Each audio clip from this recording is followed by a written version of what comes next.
Friday does some high-tech funk music.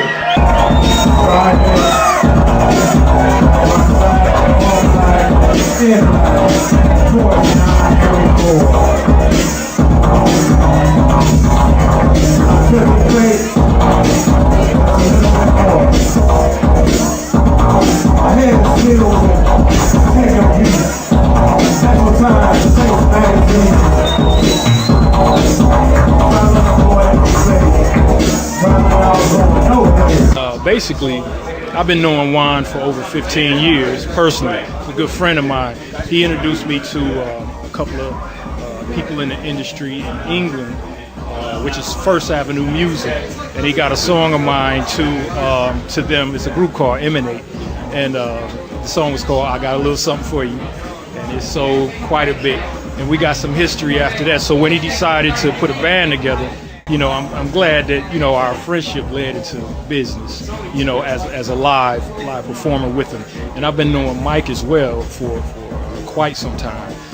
Matter of fact, we kind of like had the same type of meeting point with Juan around the same time period. And I recently met DJ Skurge. I've been knowing him for like 2 years, and he's a real talented individual. He's a DJ, a producer, well-rounded, talented entertainer.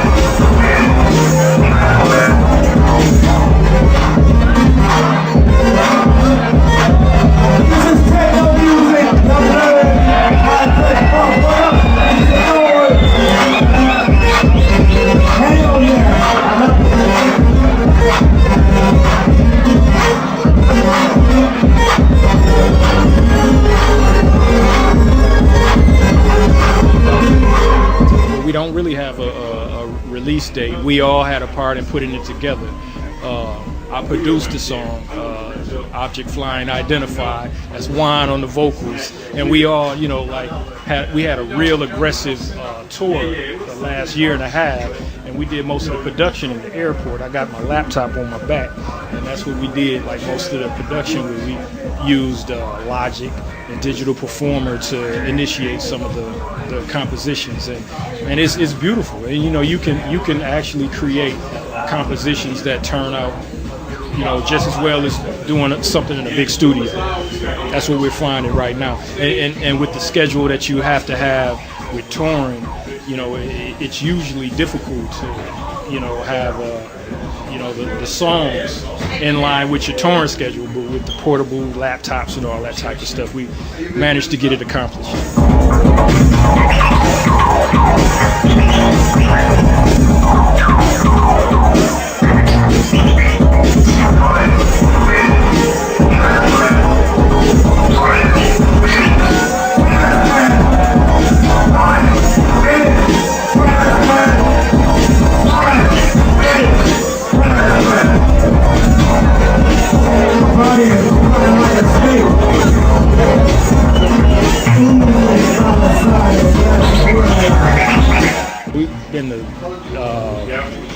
We've been to London, Germany, Amsterdam, Holland.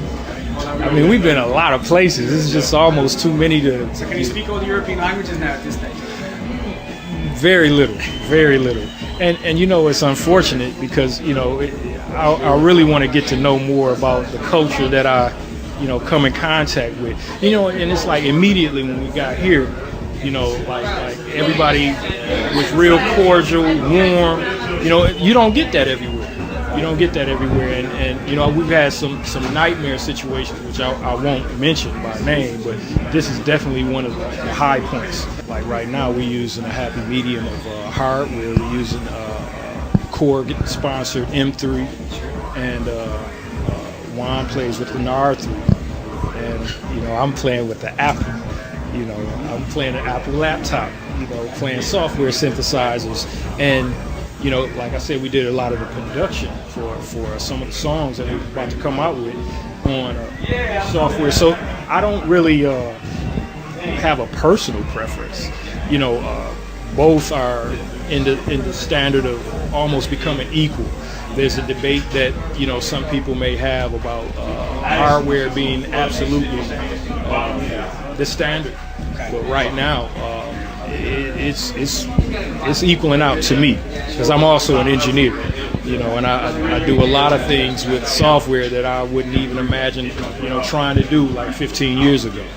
Like Mike is the music director as well as a producer, and you have no idea how much we practice without people around, and that's what gives us like the perfection to, you know, be in front of people. Like me, I really enjoy the people's reaction, but it's just like another day practicing, you know, to me.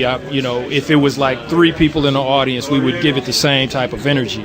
But, you know, we real take notes as far as like the things that people react to the most as far as initiating new compositions.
Anything about DJ Skurge, if you know anything about Mike, if you know anything about Juan, because of course you know about Juan, but we are drastically different in regards of like a personal identity, composing wise, and like I'm more like a commercial producer. You know, I'm more like, if you know anything about M&A, they were in the top 10 of every European chart. This was like 95, 96. I think it sold over 4 million copies. And, you know, I bring a commercial point of view to the production. And what's so difficult about that, DJ Skurge is real, you know, like grimy, dark with his production. You know, Mike is absolutely like poison with his production, you know. Can you imagine how challenging it would be to put all of those ingredients into one situation? But we managing to do it. And, you know, we also are keeping our, you know, our foot, you know, on the underground, as well as, you know, taking a look at what's going on, you know, mainstream. So it's a fusion. Is a fusion of what of all that's involved. That's what we're about to do with the production. You know, we've already done it. It's just a matter of getting the marketing together right now as far as the releases. We got some killer, ridiculous type stuff. I mean, it's gonna be a shock. It's gonna be a real big shock. It's not gonna be like anything of a old sound at all. But it'll be new because of all the elements that's involved with it. see that's the contribution.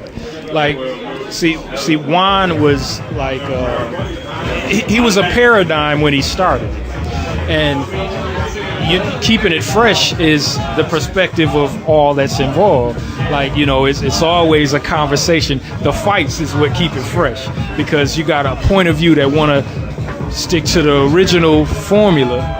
But since we all are diplomatic in trying to consider each person's point of view, we deliberate, you know, on what's going to be used and how it's going to be used for the best of the project moving forward, so that it won't be dated, but not so foreign that it won't have a connection with the past.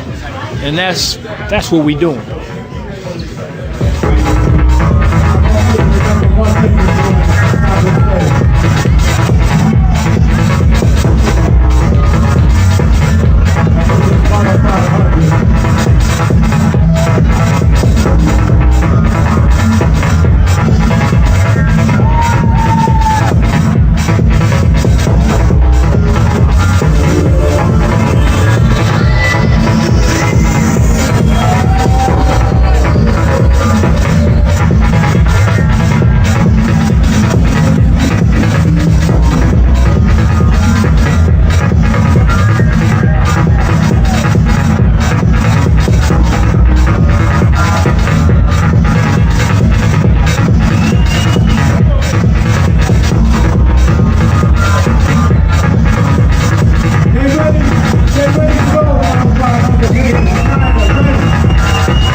Thank you very much.